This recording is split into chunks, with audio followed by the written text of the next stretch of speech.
नमस्कार मित्रांनो, मी लकुळ गोसावी. स्वागत आहे तुमचं आज एका छोट्याशा मिनी व्लॉगमध्ये. तर मित्रांनो, सुट्टीत माझा भाचा ऋषिकेश हा गावी आला होता आणि त्यावेळी तो मला म्हणाला की मामा तू इतरांना घेऊन जातोस, मग यावेळी मला पण कायाकिंगला घेऊन चल. आणि त्यामुळे त्याला घेऊन मी पोचलो पुन्हा एकदा खवणे कायाक या ठिकाणी. खवणे येथील माझे मित्र रोहन परब यांना फोन केला आणि आम्ही त्या ठिकाणी पोहोचलो. परंतु नेमके त्याचवेळी रोहन परब जेवायला गेले होते आणि त्यामुळे त्यांचे भाऊ राहुल परब यांनी आम्हाला सर्व माहिती सांगितली. कायाकिंगचा अनुभव असल्यामुळे यावेळी ओम आणि माझी बायको विजया यांनी कायाकिंगची सुरुवात केली. वेदांचा हा पहिलाच अनुभव होता, त्यामुळे त्याच्यासोबत अनुभवी रेशमला बसवलं आणि त्यांची बोटसुद्धा निघाली. त्यानंतर कोल्हापूरवरून आलेला माझा भाचा ऋषिकेश आणि त्याची पत्नी सायली हे दोघेही पहिल्यांदाच कायाकिंगचा थरारक अनुभव घेण्यासाठी निघाले. त्यानंतर मग त्यांच्या पाठोपाठ कोल्हापूरची माझी मोठी बहीण आणि त्याचबरोबर भाऊजी हे सुद्धा निघाले. त्यांचासुद्धा हा पहिलाच अनुभव होता. सर्वात शेवटी मी आणि तन्मय कायाकसाठी निघालो.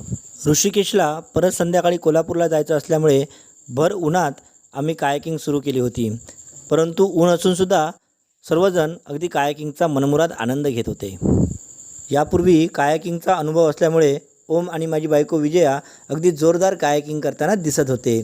मी व्हिडिओ करण्यात व्यस्त असल्यामुळे माझ्यासोबत असलेला तन्मय मात्र वल्ले वळवून अक्षरशः थकून गेला होता आणि त्यामुळे आम्ही दोघांनी पण मग थोडा वेळ विश्रांती घेण्याचा निर्णय घेतला.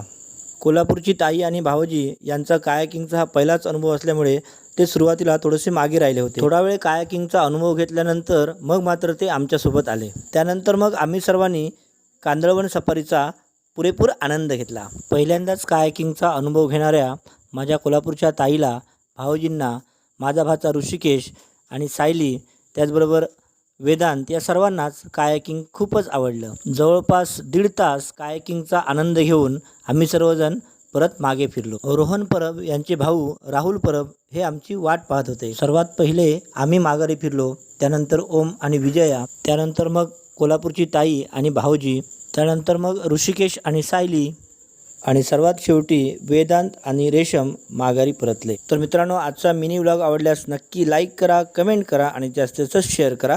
धन्यवाद.